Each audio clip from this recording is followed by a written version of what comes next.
Mudah-mudahan cukup waktu 3 menit untuk cerita tentang kerja paksa gara-gara pergi haji. Jadi ada orang namanya itu Asgaf ya. Dia itu bikin travel di Malaysia. Jadi ini orang Arab di Malaysia ya.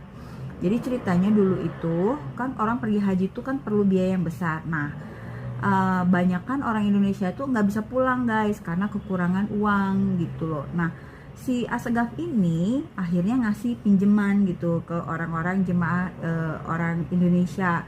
Tapi sebenarnya itu adalah jebakan Batman karena sebenarnya mereka itu dipaksa untuk jadi pekerja di kebun karet dia. Jadi si orang ini tuh punya perkebunan karet. Nah, saat itu tuh perkebunan karet dia itu lagi merugi. Jadi gimana ceritanya dia itu bikin supaya dapat tenaga kerja yang murah gitu. Nah, bagaimana kasus ini selanjutnya? Ya, beginilah ceritanya. Jadi si Asgaf ini punya perkebunan di Pulau Kokop Cocop gitu. Pokoknya tulisannya COCOB. Jadi bikin para jemaah Indonesia itu hidupnya sengsara. Mereka tuh terjebak dalam jeratan hutang ya, kerja paksa dan tanpa kebebasan. Situasi ini berlangsung bertahun-tahun. Jumlah korbannya pun terus bertambah gitu. Nah, akhirnya ini menarik perhatian pemerintah kolonial. Oh, by the way, ini ceritanya terjadi di zaman dahulu kala ya. Di tahun berapa ini? Pokoknya zaman dulu banget deh. Nah, akhirnya turun tanganlah pemerintah kolonial itu. Oh, kejadian di akhir abad ke-19.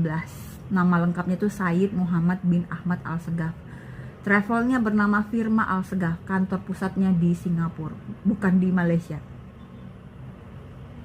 Nah, akhirnya di Johor, tapi dia punya perkebunan karetnya di Malaysia, yaitu di Pulau Kokop Johor ya.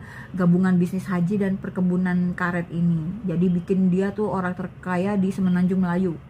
Nah, akhirnya disuratilah pemerintah Belanda itu akhirnya menyurati konsul Belanda di Jeddah, di konsul Belanda di Singapura juga.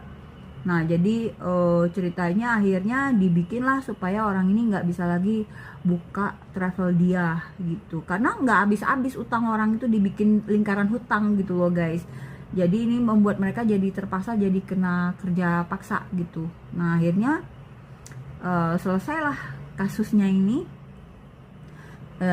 Di pemerintah Belanda turun tangan akhirnya gitu.